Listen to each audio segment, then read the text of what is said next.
Welcome to LOA Today. I'm Walt Thiessen. With me today is our own pianist in residence, Sam Page. This is your daily dose of happy. We are so happy you decided to join us today. And I want to make sure to thank people who've been sending in your very kind messages of appreciation. I appreciate you. I appreciate your messages. I appreciate your support. Louise and I actually both appreciate you very much. So thank you to all who have been sending your well wishes, because they are very well received here. And thank you, Sam, because you've been part of the team now for about 6 months or so. So thank you for your contributions. This has been a good thing that you've been doing. You were a listener. Now you're a contributor on this side of the microphone. Whoops, we lost Sam. All right. Well, here he comes. Hello. There. Internet connected. I was just thanking you, and then you went away. I mean, don't go away when I'm thanking you. You can't do that. No, thank you for being the co-host here on the show for the last 6 months as part of my list of thank yous. And I think his screen just froze up again. Seems that Oh way. dear. We're having a few issues with Sam's connection. Okay, well, we'll let him get that straightened out. Meanwhile, I do have not one, but two guests joining us today. We've got Jeremy Grater and Zach Taylor. They are the hosts of the Fit Mess. That's right, MESS, the Fit Mess podcast, which is a name that we're going to have to ask them about because I'm really curious where that one came from. But it turns out Zach is actually from my old stomping ground. I grew up in Schenectady, New York. He lives in Albany, New York, which is just a stone's throw away. So that was pretty cool to connect with you today, Zach, and find out, hey, there's somebody who actually lives in my old stomping ground. That's great.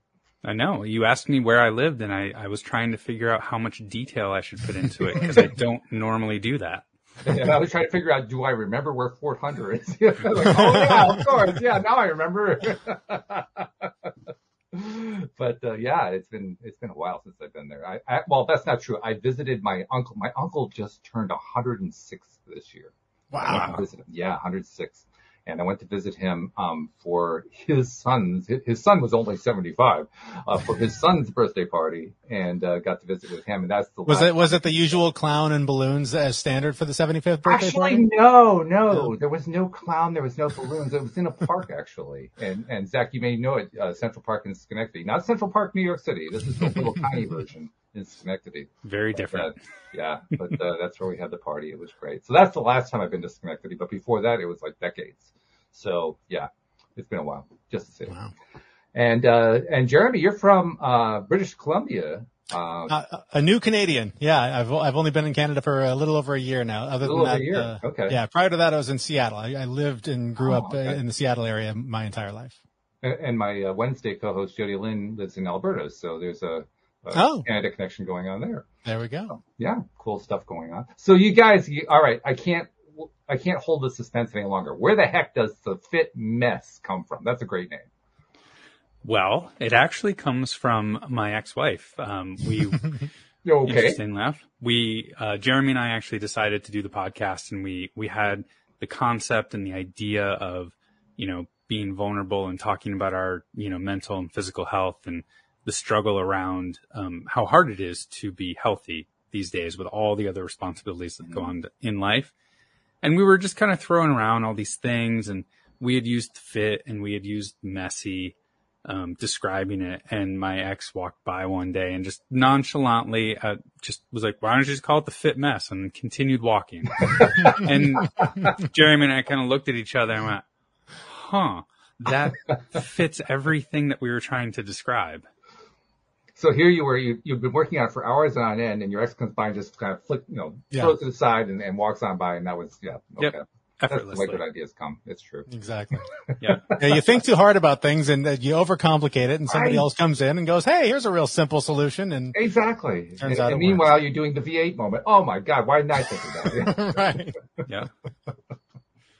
So, okay, well, very cool. So fitness, which and actually fitness can be messy. Let's be perfectly honest. It's not like fitness is something that, well, there are some people who try to dress up for it, but, most of us are doing the gray flannel or, the gray, fleece material.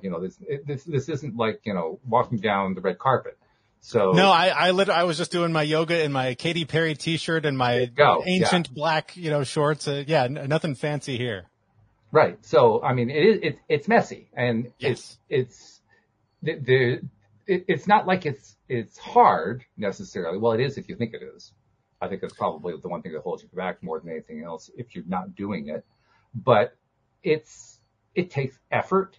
You have to kind of arrange things. You have to get yourself to go do it every day. You sweat up. You go take the shower afterward. Then you wash, rinse, repeat the next day. I mean, it's not neat and tidy. That's just the physical fitness too, right? Like we talk about this all the time, that the mental gymnastics are the hardest part of the workout that you'll do all day long, is trying to figure out, when am I going to do it? What am I going to do? What's my plan? How am I going to fit this in between getting the kids to school and doing the thing for work, and my boss has a meeting at whenever? And when it's not something that's a habit, when it's not something that's just an automatic, that's part of your day, it's the first thing you do when you get out of bed, or it's the thing you do when you go on your lunch break, until it becomes habit, it just taking the first step of putting on the shoes or whatever it is really the hardest part of any workout. As is true for anything that we endeavor to accomplish in life, mindset always coming first. And it's always the topic that comes up on every episode. So we might as well bring it up first here. That's because right. Mindset is so important. So I'm going to ask you my easy mindset question. On a scale of 1 to 100, how important do you think mindset is? Well, with 100 being the most important, I would go with 100. It's 100. I can't say it enough. There's nothing that I've accomplished in my life, and there's nothing that I will accomplish in my life without the proper mindset. If I don't have it, I do it half-assed, or just, I don't go into it with full purpose and intention. If you have the right mindset for something, it's going to happen. It's still going to be hard. It's still going to be a struggle, but that's the number one piece for me for anything that I do in my life. So Zach thinks it's 100. How about you, Jeremy? 104. Ooh, okay. So we're going to break the scale. Got to be different, huh? Got to stand out somehow. Yeah. No, absolutely. I mean, Zach said it. You can think and wish and hope and do all the things all day long, but until you actually make the decision that you are the person who goes to the gym, who drinks enough water, who goes to bed and gets 7 or 8 hours of sleep, like, until you make that decision, the rest of it is just sort of throwing darts, out your window and hoping that they hit a target somewhere, because you're just going to do what you saw on Instagram, or you're going to do, your friend said to do this diet, or your friend said to try doing this other workout program. But you have to make the decision that this is who I am as a person. This is a part of me, part of my identity, part of whatever this ego, blob is. And once you make that decision and commit to it, the rest, it becomes that habit that I was talking about, that just becomes that autopilot, mechanical response to the day. And whatever weight you're lifting or food you're eating, it just becomes easier because you've already made the decision. You've already done the hardest part. Right. Yeah. Okay. So you and Zach, you made the decision, you made the commitment to do this fitness/wellness podcast, but I'm guessing there was probably impetus behind it. This is not something that you were just kind of sitting over and say, hey, let's do a podcast about fitness and wellness. So what's the backstory on this baby? Well, I guess the backstory started for me, 43 years ago when I was born. In Cooperstown, as you were leaving Schenectady, right? You said you left Schenectady in 79? I was probably visiting that year, actually. Yeah? I'm not kidding. I probably was. Yeah, going to the Hall of Fame there. Oh, all right. Well, I was just a couple of blocks over, helpless and dependent on other people. Okay, there you go. Now you're 43 and helpless and dependent on other people. Yeah. Love it. For at least half the week. But yeah, no, I struggled my entire life with mental health issues, depression, anxiety, a lot of traumatic experiences as a child that, it took me a long time to work through them and become healthy. And I got to a point where I am healthy. There's a really long backstory that we won't go into right now unless you want to know details. But, I spent the better part of 20 years working on my mental health and being vulnerable with, professionals and working through all of my stuff. Along the way, I tried hundreds, if not thousands of things to manage my anxiety, my depression, my mental health, my physical health. And, a handful of things stuck and they worked. And I met Jeremy, and he was kind of going through a similar journey. And we started talking about how hard these things are. And we were being really open and vulnerable with each other. And guys don't do that. Generally speaking, they don't. And it was really helpful. My handbook anyway. I mean, that's what they told us when I was growing up, right? Mm-hmm. No. Yeah. But we both kind of realized that like these conversations were super valuable. We were each growing bigger and faster than we would have if we weren't sharing these things. And just knowing that we weren't alone in some of these struggles. And it was just one day I went to Jeremy, who has years and years of podcast history. And I don't have any, but I was like, hey, these conversations we're having, it would be really useful if other people heard this and knew that they could be vulnerable and knew that they could talk about these things and, help them speed up their growth. And of course, Jeremy said, nope, not doing it. So there's sounds like support. Sounds like an awesome idea for someone else. For someone else. So you took a little convincing and persuading is what we're saying here.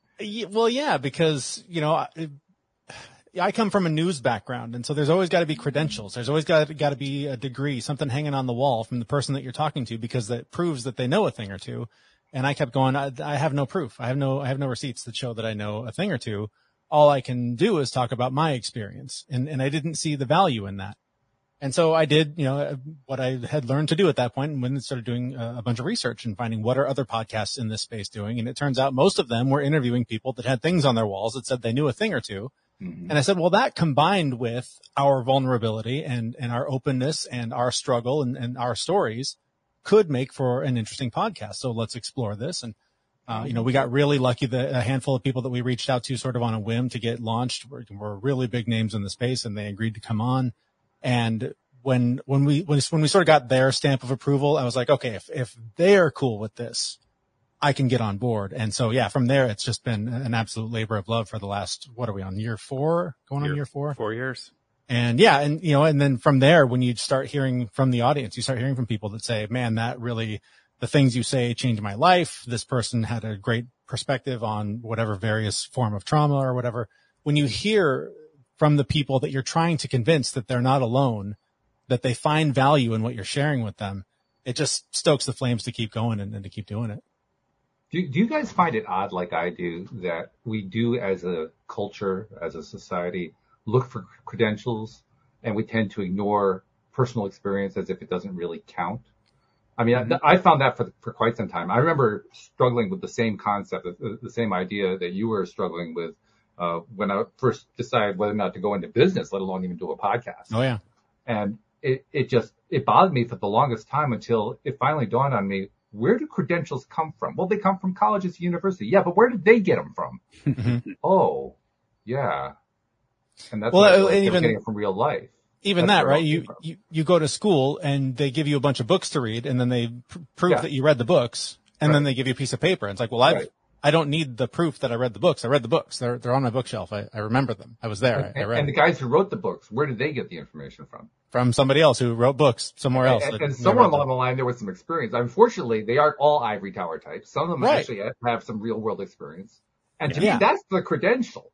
That's the real credential. That's the thing that's been, the best part about this is feeling like, we hear from people that say, all the Instagram perfection I can't relate to that. That's not me. I don't get how those people got there. Right. You guys are in the fight with me every day. Like, you guys know what it's like. You understand this struggle. And that's what keeps them coming back to us, is because it's relatable. We're human beings that struggle, and this is not easy no matter what Instagram tells you.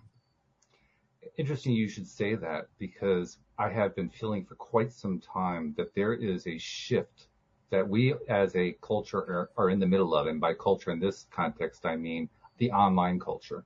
The online culture is a shift going on right now that most people don't even see, they aren't even aware of, but they're going to look back and say 20 years and say, yeah, that's when it was happening. And the shift that I'm seeing is one away from, I'll call it fake identity is a better way of describing it clearly. I'm not trying to disparage it. I'm simply saying that's like how I'm going to make it a sort of an extreme thing so I can understand it, as opposed to authenticity. And the authenticity comes from being real. Yeah. I'll give you an example from popular culture that I think really illustrates how this is happening. The Apple TV show, Ted Lasso. This is a show that was recommended to me by one of my other co-hosts. And I remember watching the first couple episodes and thinking, oh, great, it's another one of these, one-dimensional sitcoms. I can't handle this. And then all of a sudden the characters started behaving like human beings. I said, what's going on here? I'm not used to this. This is great. I like this. Yeah. And it won all the Emmys as a result.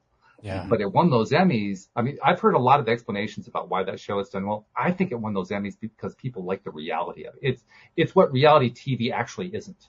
It's real, even though it's fiction, which is so odd. The reality TV is supposedly about reality, but it's fictional. But the fictional is actually more real than the reality TV. Figure that one out.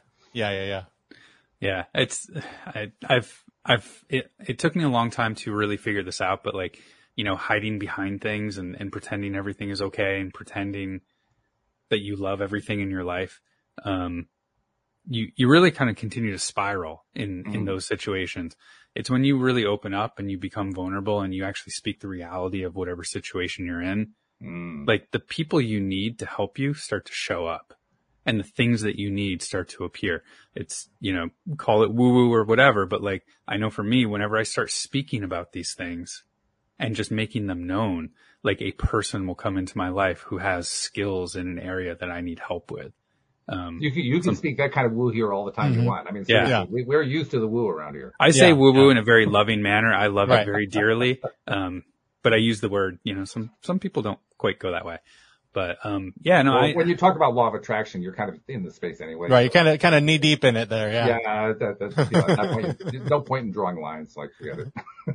Yeah. But, and it's not necessarily woo woo too either. Like, I mean, there's a very, there's a very real thing about being vulnerable and open and being authentic about what's going on in your life to somebody because they might know somebody else who can help you with it. Right. It doesn't have to be, law of attraction. It can just be, this person I'm talking to can help me directly. Yeah. Sure. Well, that's what's the saying? Attention goes where energy flows where attention goes. Well, You're giving attention and the energy is flowing and it's turning into more people giving attention. What a surprise. Yeah. Yeah. I mean, and our relationship is a good example of that. Prior to us connecting and talking about this, my podcast history prior to that was a show that I did for over a decade where what got my attention was the beer in front of me and how much of it I could drink and how ridiculous the story was I could tell on the podcast to make people laugh. And so as a result, more depression, more sadness, just all this sort of heaviness that literally and figuratively weighed me down. And when I finally got to a point where I was kind of done with that life, but I didn't know where to go, that show ended and, in walks Zach and we start talking about the success that he was having because he was a year or two down the road, ahead of me. And when he was showing me the results he was having, all of a sudden that got my attention. And so everything that we then would talk to people about on our show became things I implemented in my life, which made me, get off of drinking. It made me start going to the gym. It made me eat better. It made me lose 70 pounds and, and start showing up better for my kids, showing up better for my wife. And, ultimately trying to build a life of intention rather than just sort of waking up and seeing what life threw at me that day. So it's absolutely true that that whatever you focus on, whatever you put your attention to is going to become the result of that work. Sometimes good or bad, but that's sure. That that's the challenge of it, right? Where are you giving your attention, right? You give your attention to something you don't like and you get more of what you don't like. Well, guess what? Yeah. You did that. Are you ready to own it? Yeah, that's the hard part. That is the hard part. And guess what? You can go back to your mindset on where you're going to be focusing your attention to. Exactly. Yeah. That's it. So I imagine that you guys, because you've been doing this show for 4 years and Jeremy, you were doing another show for a number of years before that. Mm-hmm. I imagine you've experienced this phenomenon a lot. You talk about some experience of yours or some experience that a guest had, and it's on a subtopic that you really hadn't addressed before, but it kind of fits the overall topic. And then all of a sudden you get an email, a few days later, what you were talking about, that's exactly what's going on in my life. Mm-hmm. That energetic transfer happens over and over again. And it's one of the best things about being a podcaster because you get to have a direct feedback on that you don't get from the rest of life. Mm-hmm. You know what I mean? Oh, for sure. To me, that's one of the most rewarding parts about being a podcaster. I mean, and not even just in podcast. I mean, just there's little things that, you can chalk them up to coincidence. You can chalk them up to whatever you want to. I'll use right now as an example. My schedule had to be changed. There's a bunch of work stuff, family stuff, all got moved around. And there was a point where, my wife was going to be home. I record in the loft of our house, right? So it's always kind of awkward. I'm interrupting her. She's at work, whatever. And all day I was thinking, it's too bad she doesn't have somewhere to go a half an hour earlier, just so she doesn't have to deal with me doing this thing in the middle of the afternoon. And all of a sudden her friend calls her and says, "Hey, I'm early. Can you come and meet me a half an hour early?" Like, there's just weird stuff like that. And again, sure, coincidence, absolutely possible. But the fact that I was concentrating on it, going is there something that we need? Could I tell her to go pick something up in town that might make this easier on both of us? And then it just happened. I have things like that happen all the time, and I try and just take a moment and be really grateful for, even though I didn't say it out loud, I didn't write it down, I didn't energetically put it into the universe, just the thought enough, assuming you subscribe to this, the thought enough was a thing that manifested into my life to make it a reality. Yeah, for myself, the hardest part about accepting the whole LOA field was with the phrase, it's only a coincidence. Yeah. Mm-hmm. I had to take the word only out. Yeah. When I finally took the word only out, then all of a sudden everything started to make sense. I was trying to minimize it. Well, it's merely a coincidence. Right. How lucky.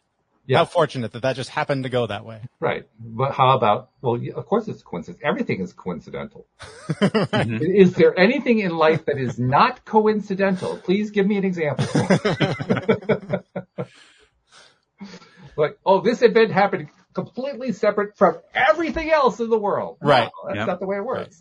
Right. So of course it's all coincidence. How could it be anything else? It can't be anything else. Right. Yeah. But when you do direct your attention, I mean, Jeremy used a very simple example. I know last year the job that I had, I was absolutely miserable. New management came in, I got a new boss, and it was not a good environment anymore. And I sat down and I very, very purposefully, wrote down what I wanted for a new job and how I would feel when I got that new job. And I put I will say I put some pretty lofty goals into this new job. And I went above and beyond, thinking, I'll shoot for the moon, but if I don't make it, I'll hit the stars. Right. It all came to be within weeks. Right. It just fell on my lap. Everything I asked for showed up and then some. And it was just, even a year ago, and I'm very in tune with this stuff. I walked around my house for 3 days going, what the hell just happened? I know that phrase. Yes. I know that one really well. I love that. I love that, especially that you're a male who made the list. It's always the women who are making the lists. You ever notice that? Mm-hmm. The women, they make the list of all the characteristics of the guy they want to meet or the job they want to have. The guys, it's the guys don't ever seem to report that they're making the lists. So thank you for admitting that you're a guy who made a list and wrote it down. Yeah. And checked it and found that it worked. Yeah. And ever since then now there's lists all over my house. Cause I was like, I just have to ask and I'll get whatever I want, which it doesn't quite work that way, but now I make lots of lists. But it certainly does set you up to improve your chances of making it happen. Because obviously it's your thought process that's driving, the train here, and your thought process can contradict itself. So it's possible to contradict your own list. But there's something about writing it down that makes it harder to do it. I don't know why. It's just harder. If you've written it down, it's almost like you've placed your order with the universe, to use the phrase, but you've also committed to it. It's like, oh, no, I wrote this down. This is mine now. So I can't go against it because I wrote it. And it's on paper and there's proof. Yeah. Well, I mean, it's sort of an accountability, right? I mean, right. And like you said, guys don't tend to do this. So to go to the point of, I'm so serious about this that I'm going to put this energy into some sort of ink on some kind of paper or on some screen. That's a huge energetic push that doesn't normally happen. Normally we go, sit and stew in our heads for a while and argue about all the reasons it's going to work or not work, and then sort of leave it at that and get distracted by, whatever notification just binged on our phone. Yeah. Well, because we're human. Yeah. That's the human way of doing it, right? That's the default method. Yeah. Yeah. So. Yeah. I really, as again, I don't think this is a common guy trait either. I really love taking the time to really explore what I want, right? Because if I'm going to write this down on paper, I need to be really clear about what I want, what's a need, what's an actual need, what do I want, and really examine myself and be curious about myself and figure that out before I write it down, but be okay with like changing it should the universe deliver the wrong order, but I like that part of just really, really digging deep and going, what is it that I really want here, and going beyond. Was that always true for you, or did you have to learn that? I had to learn that. I have, so I have like really bad anxiety. And even to this day, when I tell people that I have anxiety, they're like, oh my gosh, you're very cool, calm, and collected.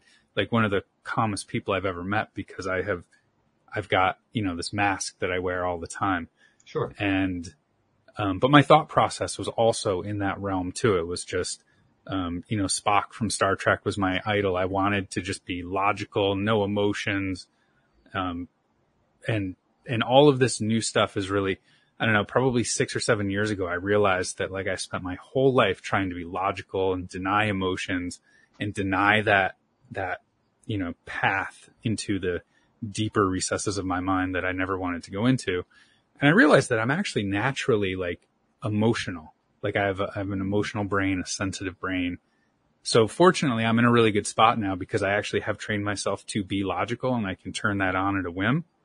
But now I've been embracing this other side, which is my natural side, and it's just blossomed.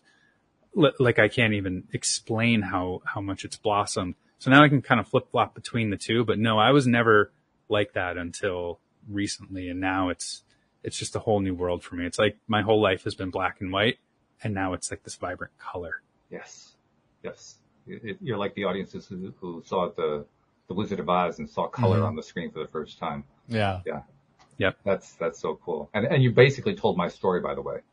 Oh, really? Literally, yeah. For the first 50 years of my life, I was that first Zach.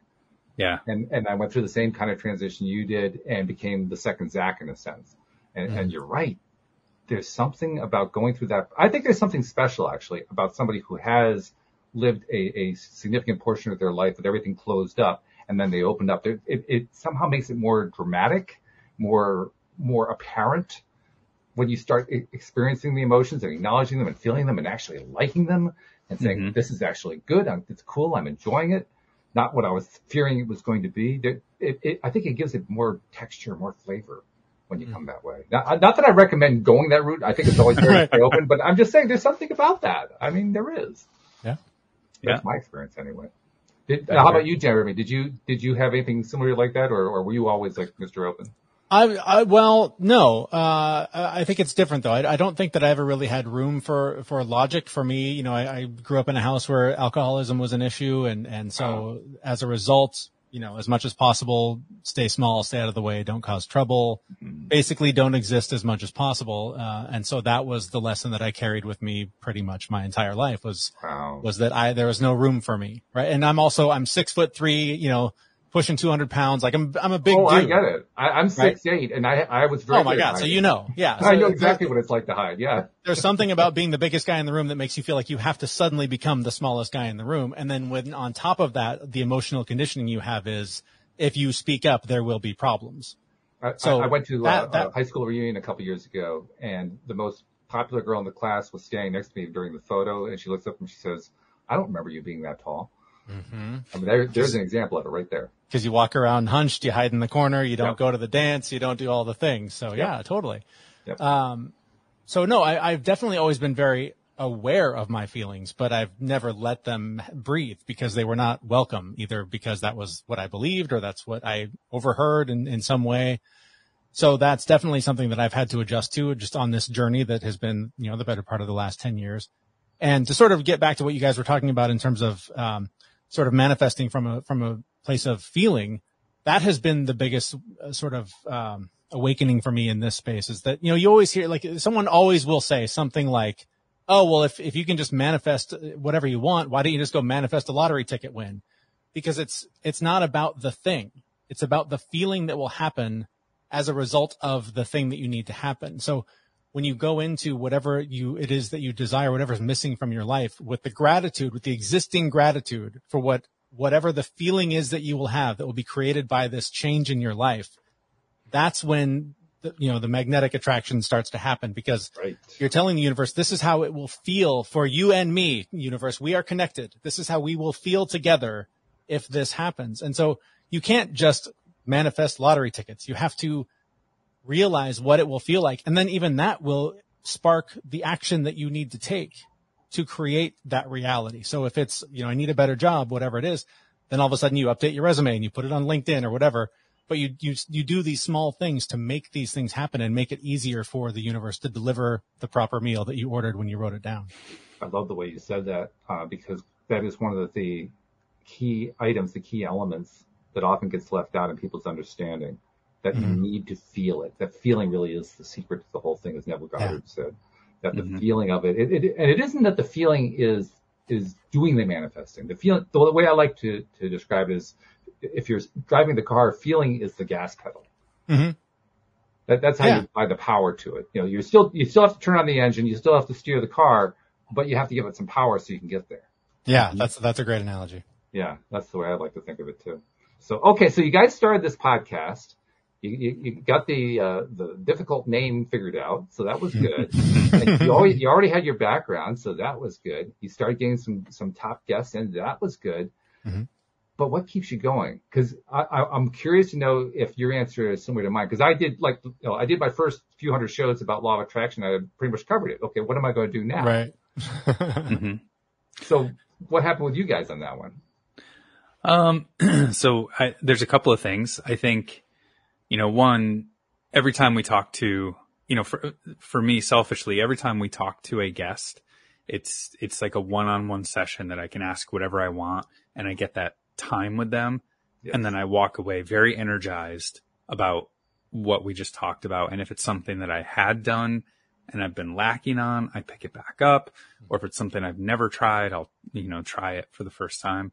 I say all of this with the one caveat that we talk to so many people that it's impossible to do all the things. But I definitely am very selfish in the sense that I use it as an opportunity to keep me motivated personally, in going down my health and wellness journey. But then on the other side of it, we've gotten reviews and emails and text messages from people that, like Jeremy said earlier, like, what you said or what happened on this one show changed my life. I'm doing everything differently. Like that feeling that I get from like even just one email, that would keep me going for like another year or two. Yeah. Yeah. That's potent. Yeah. How about you, Jeremy?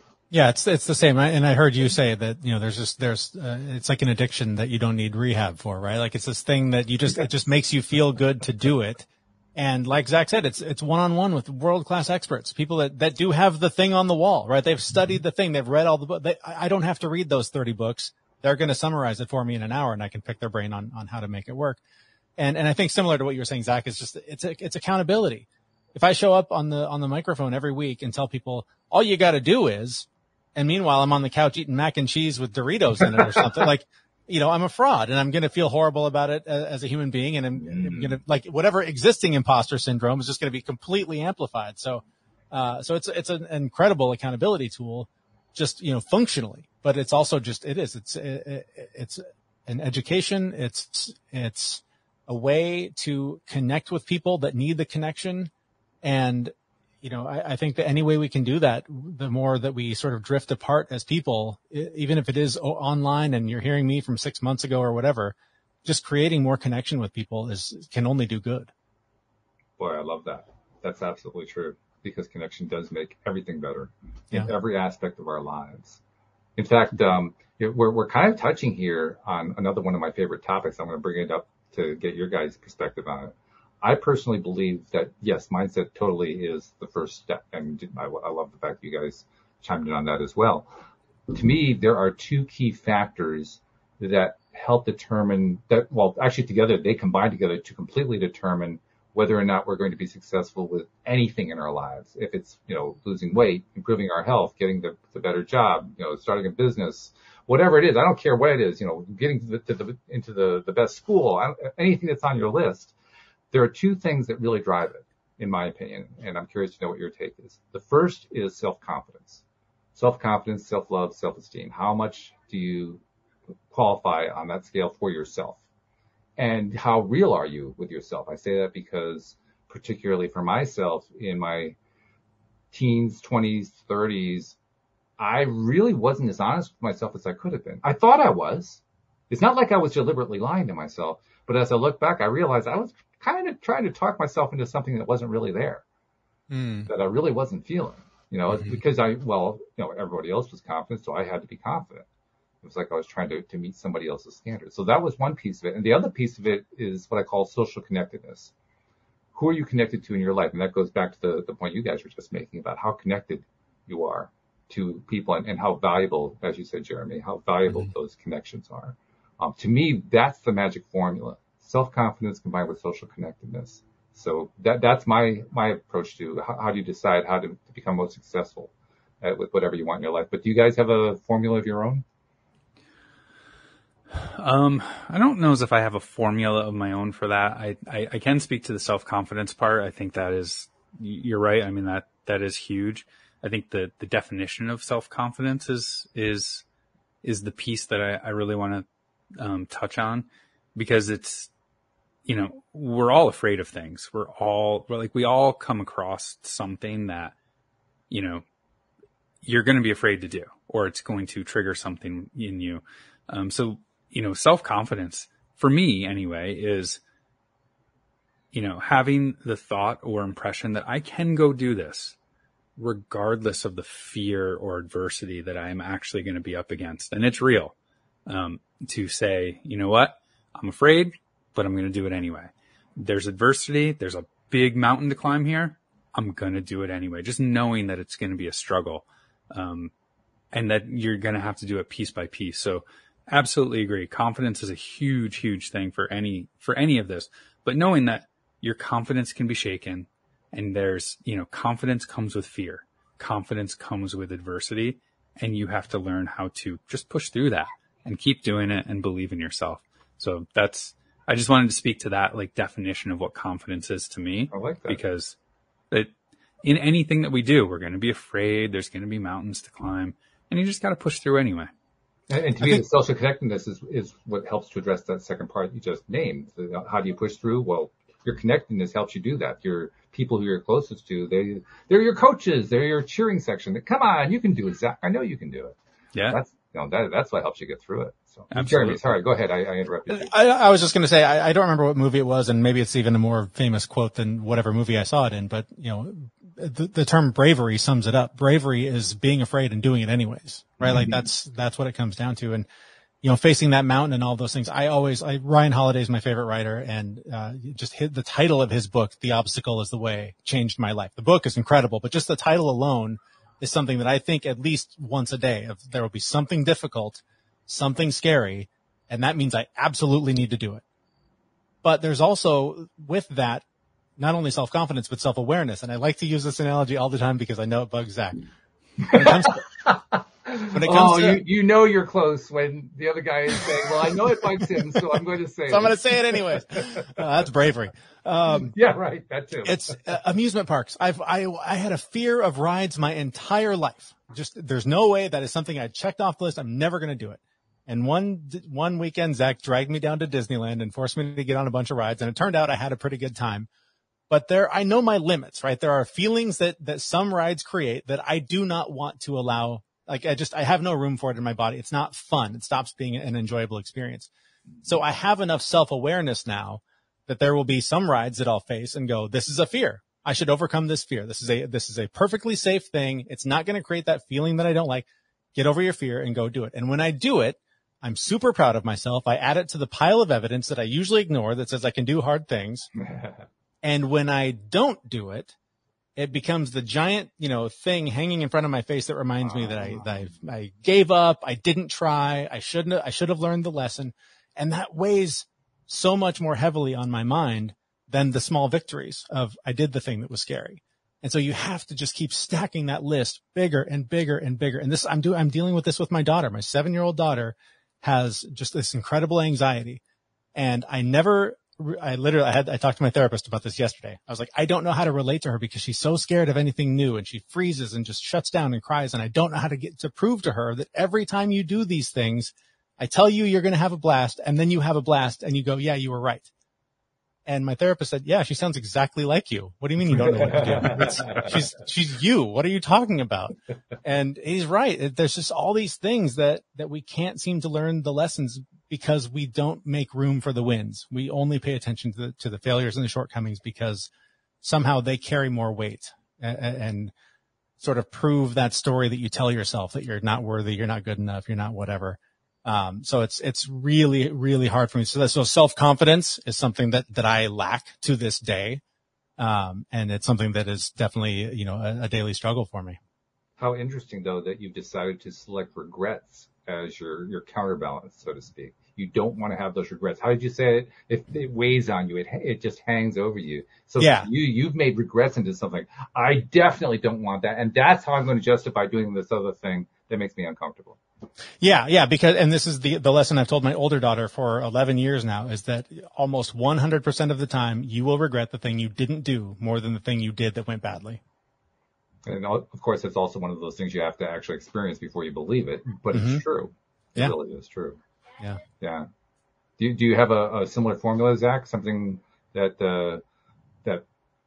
kind of gives you that kick, like Jeremy's regrets gives him the kick? Yeah, I do.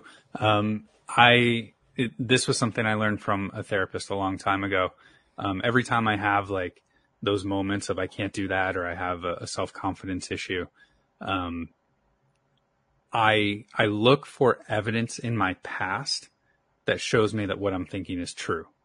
And, just, as an example, something about, I did my MBA and I had to write a paper, and I had all these thoughts about, I can't write this paper. This is out of my field that I'm good at. How am I supposed to do this? I can't do this. And like, I had this moment where I thought back to my bachelor degree, and I had to take classes that were irrelevant to anything that I have to do as an adult.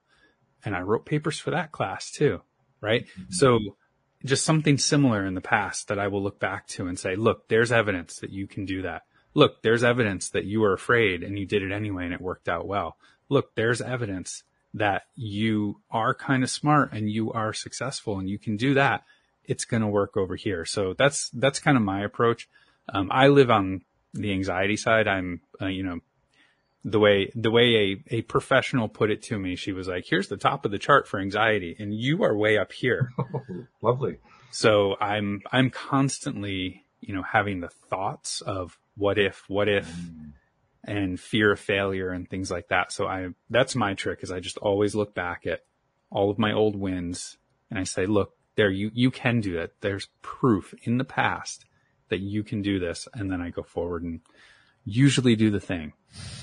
That's good. That's really good. I'm thinking about my own pattern. My pattern for years, you mentioned earlier, Zach, the whole thing about taking the logical, rational, the Spock live long and prosper route, which was actually the route that was drummed into me as a kid. I mean, you work hard all your life and you're going to be rewarded. And that was the path that I followed until 2008, when everything fell apart, despite the fact that I had followed the path perfectly. I had done every single thing that they said I was supposed to do on that path, and it all fell apart. I said, why did that happen? I don't understand this. That's not the way the rules of the game are laid out. Come on. If you're going to give me the rules of the game, give me the right rules, please. Right. It was one of those things. And it really threw me. When I look back on it, and even now I still wrestle with this, I find that I have I have a few ongoing struggles. One of them is I have a tendency to create problems. I'm really good at creating problems. I am less good at looking for solutions. Not that I don't know how to solve problems. I'm actually very good at solving problems. I'm excellent at solving problems, but I give most of my attention to the problem. Mm-hmm. And then I get hung up on the problem. And then the problem just kind of builds and builds and builds and builds and builds. And then all of a sudden I can't find the solution because this problem is gigantic. It's enormous. Right. Nobody could possibly solve this problem because it's so big. All because I gave all the attention to the problem. Yeah. Yeah. So it's like we talked about earlier, right? Where your attention goes, energy flows. Right? There it is. Yeah. There it is. Yeah. But it took me years to even notice the pattern. Yeah. So to me, when I hear Zach talking about how anxiety has been big, so big that here's anxiety and he's up here. And you talk about how in your case, it wasn't so much anxiety. It was the self-confidence thing. And I think to myself, how cool that you guys learned it. How cool that you guys recognized it. And you came to terms with it. Forgive me for being ageist, at an age much younger than I did. Because it took me 50 years to come to that conclusion. You guys did it long before that. I think, wow, that is so cool. I think there's an awareness in the culture too, where, you could tell a kid, yeah, you're depressed. And that's, Zach likes to say that, he lives in the future with his anxiety and I live in the past with my depression. And once a week we get together in the now and talk about it. So I like that. Yeah, that's good. It's very much what we do. That so much of what drives me are the voices that I heard from, adults in my life when I was a kid, and the things that I'm only just learning this. I mean, as much as we've been talking about limiting beliefs for the last 4 years on a microphone and several years before that, I'm only just really grasping the concept of hearing adults in my life saying things about themselves that I overheard as a child and went, well, if it's true for that person, then it's true for me. And that has driven everything that I think and feel and believe about myself for 45 years. And I very explicitly experienced this. My mom would kill me if I told this story, but we were at her house and my family had flown in from New York. Like everyone got together. Everyone's got different dietary needs. She makes like 4 different lasagnas to meet everyone's dietary need. Lasagna, right? Like not an easy thing to just whip up. Right. 4 of them. And she's just, I'm in the kitchen. I'm hearing her dismiss. Oh, this didn't turn out quite the way I hoped it would. This one's a little too watery. I hope that's okay. Literally, people are going back for 3rds and 4ths, and she's still like lowering the bar for everybody. Yeah. Like, oh, it didn't quite do what I want. And I was just like, oh my God, that's the voice in my head. That's the thing that like I'm constantly, even coming into this interview when I was setting up my computer, like I was already preparing all the excuses for why the lighting was going to be bad and why, all these things were like, I was prepared and I was just like, shut up. Yeah. You're fine. It looks great. You're going to say things and people will like it or they won't. And that's on them. But it was the most incredible thing to hear the voice in my head come out of somebody's mouth and pay attention and go, oh my God, that's why I believe all these things I believe about myself, because those people believed it about themselves 40 years ago. And that conscious recognition is huge. Oh, it's incredible. Once you've got the conscious recognition, you can do something with it. Mm-hmm. Up until that point, it's like, I don't know what I do. What do I do with this filmy mess that I can't seem to make any sense out of? I just believed that was the truth, right? No matter how many people would tell me, no, you're great. You're everybody loves you. You are deserving of love. You're worthy. You're great at everything you do. I'm like, yeah, you don't know. You don't know. Cause this guy, the one up here, he's constantly telling you that's not true. And when you realize that that's not this person, that's something else that was planted there a long time ago. It's just incredibly powerful. Mm-hmm. It never ceases to amaze me how terribly we treat ourselves. You just described it beautifully right there. With that voice that's up there. We just beat the crap out of ourselves. Constantly. Yeah. I always, I probably do it more often, per day than I should be doing, but I will have those thoughts and I'll be beating myself up over something and I'll stop in the middle of it and just say to myself, would you say the same things to your daughter? Love it. Yeah.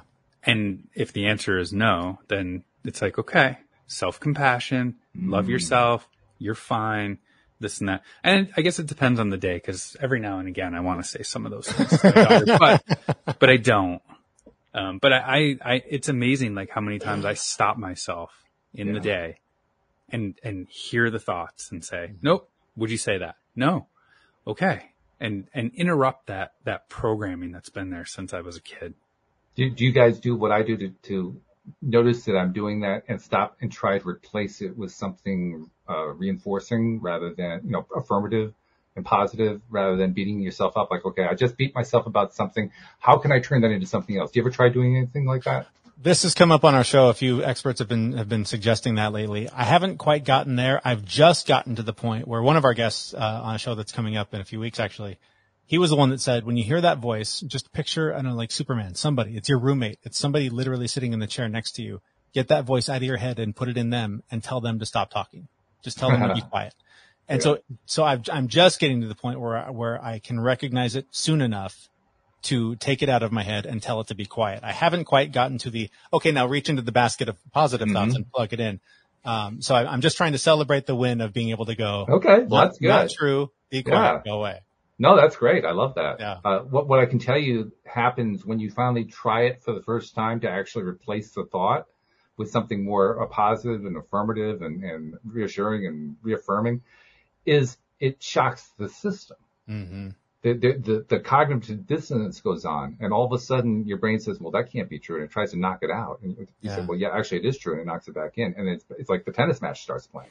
Oh, man. It's really weird. It's a very strange feeling. That's the first time. The second time it's less so. Third time even less than that. But that first time it's like, whoa, what just happened? Because that's not the way the program goes. I know that program. I've lived with that one for years. Right. I play that song perfectly. What are you talking Absolutely. about? Yeah, but when you throw that monkey wrench in, and it's a pleasant monkey wrench, right? It's actually a kind one. Like kindness. Yeah. Wait a minute. I'm not used to kindness. What do I do with kindness? For myself, I'm the one giving myself kindness? Holy cow. Right. So it's a shock, but it's a good shock. It's one of those shocks that you can actually, survive and thrive on, which is pretty cool. Where are you, Zach? I mean, have you tried applying that tool at all? A little bit. I do have my moments. I told Jeremy about this, and I think I said it on one of our shows, so I have no problem saying it here, but I was kind of in the middle of like an intense situation at work, and I was doubting my abilities and somebody that I'd hired, and like I put this person together with my boss, and then they talked for an hour, and I wasn't part of the conversation, which is normal for me. I always like, people who I work with to have skip levels with my boss and things like that. But for some reason, this one was really bothering me, and my confidence was really questionable, I guess we could say. And, I was standing in, and this was recently after I got divorced. So I was kind of, feeling a little bit like I wasn't, wanted in life in that moment. And I was standing in my kitchen, and I got like a text message. And I started thinking to myself, I was like, you know what? You're worried about all this stuff. Don't worry about it. You made the right decisions. You did the right things. You hired smart people, and just, put that different message in my head. And I was standing there, and I like looked up, and I saw my reflection in the oven, and like saw my body, which like I go to the gym a lot. So like I'm pretty proud of the fact that like I've got a muscular body, and I looked at my body, and I was like, damn. and then I got a text message from my boss going, this guy you hired is the best. Ooh. Like, right. And like both of those things hit me in that moment of like, I changed my thought pattern, and I just like started crying in my kitchen. Wow. Like, and I kind of felt it in my head where it just like went bonkers. It was crazy. You had a new recognition that you hadn't had before. Yeah. It elicited an emotional response. That's great. It was great. My Spock side was like, no. Put those tears away. Yeah, here's the bottle that those go in. Now get That's out right, of here yes. with that. I can't remember how Spock would say it, but it'd be something along the lines of, he didn't have any time for emotion. It would just interfere with the logical process. Yep. I remember aspiring to that. Boy, was I messed up at that point. Oh my goodness. Thank you, Leonard Nimoy. You did a great job with the character. You did a beautiful job. Whoa. Well, I got to tell you guys, this has been a lot of fun, and I'm enjoying this a great deal. I wanted to give you a few moments to tell people about the podcast itself. Obviously the usual thing about how to find it and so forth, but just give us a little bit more about, what kinds of guests you have on, what are you trying to accomplish with each episode? Give us the lay of the land, so to speak. Yeah, we've had some guests that I still can't believe that we've had. I mean, I mentioned Ryan Holiday is my favorite author, and the fact that we got to pick his brain for an hour just still blows me away. Nice. We talked to, the famous insanity trainer, Sean T., world famous biohacker, Dave Asprey, and then, from the meditation world, Sharon Salzberg and, Daniel Siegel. The list is just insane of people that we've been very, very fortunate to talk to. And it's a lot of this, right? It's a lot of just sort of sharing our experience, learning from them, what they've experimented with and what's worked for them, and what their followers are experiencing based on their teachings. And, I like to think of it as a way to give people a little bit of insight into these people that they're probably following online anyways, or doing their workouts or eating their diet plan or whatever it is, and trying to answer the questions we think that they would ask them, and then sharing our perspective on what has worked for us, or maybe why we haven't tried some of those things yet. So that's what we do. We open up, we share, we cry in our kitchen and talk about it and tell you why, you know, ultimately that's okay for even guys to do. It's okay to cry in your kitchen, dudes. It's totally fine. So, we do a lot of that, and we do that at thefitmess.com. So just make sure you spell it right, thefitmess.com. And, we post new episodes every week, and we may be increasing that, here in the very near future. If you're enjoying it as much as I have enjoyed it, I was doing it weekly, and then I went to doing it daily because it wasn't enough. I couldn't get enough of a fix. Because it's a serotonin fix. It's like, whoa, that feels great. Oh, that felt great again. Oh, it felt great again. A true podcast junkie. Yeah. Oh, yeah. Well, I mean, the reason I started my podcast, I've told my listeners many times, but I started it in 2012 because my business and my wife's business both got wiped out by the 2008 financial crisis at the same time. Wow. No income, zero income instantly. Yeah. And of course, in a financial crisis, you can't get a job. So it's like, oh my God, what are we going to do? And here's what we did. We spent 4 years going deeper and deeper into debt, and all the savings went away, and it was pretty miserable. So by the time 2012 came around, I needed help. I don't know what to do. Help me. Yeah. So, okay, I know. I'll start a podcast. I can't hire a coach. I can't afford that. I can't even buy a self-help book. I can't afford that, but I can do a podcast. That doesn't cost anything. And I can get guys to come on who are experts, and they can tell me for free. And it was great. And then after a few hundred episodes, I said, I like this. I wasn't expecting that part. This part's fun. Can we do more of these? I thought you were going to say you turned to a podcast to make money, and everyone knows that that's a losing formula. Well, actually, I know quite a few podcasters who make money doing it. But no, I actually made a conscious decision. I did go through, I think everybody does. You go through, do I want to monetize this? How do I want to monetize? Do I want to become a coach? All that. And I finally realized I don't want to monetize it.